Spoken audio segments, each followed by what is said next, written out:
Good evening. My name is Lucinda Sharp, and I am going to answer question number 4 from our lecture. What are some stories along the way when you clearly heard God speaking to you about your faith?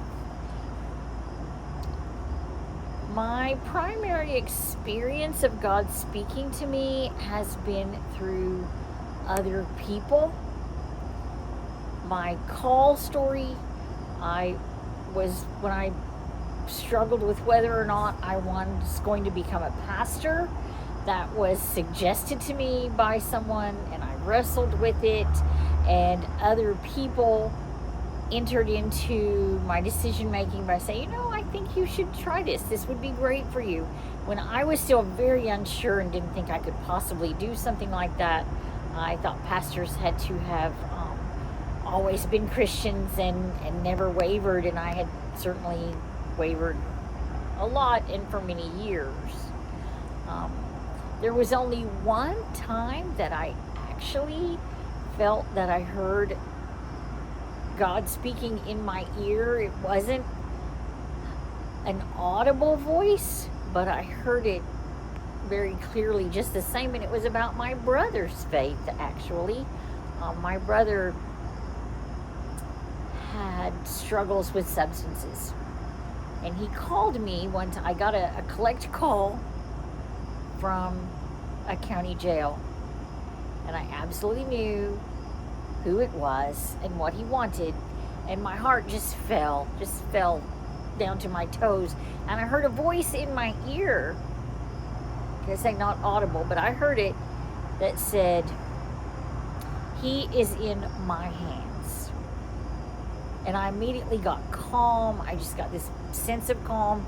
And a week later, when my brother got another weekly call, he had accepted Christ.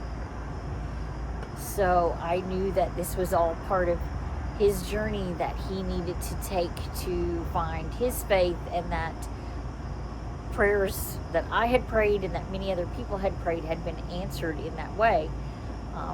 As far as other times, I felt God in my life when my daughter was just a few days old. She had to be taken to the hospital, and we were not sure that we were going to be taking her home with us for a few days. And at that time, I was not a Christian, was not living a life of faith at all, but I still prayed. Just in case it would help, I prayed. And even though it took me still a couple more years after that, 3 or 4 more years after that, to fully come to faith, I can look back now and see that God was with me, that God kept me calmer than I would ever have believed I could be in that situation. And my daughter is 34 now and living her best life in Washington, D.C. So I feel like God was with her and me and my husband all at the same time, and he delivered her and gave her to us to raise, and I know that he was with us, with all 3 of us, through that time.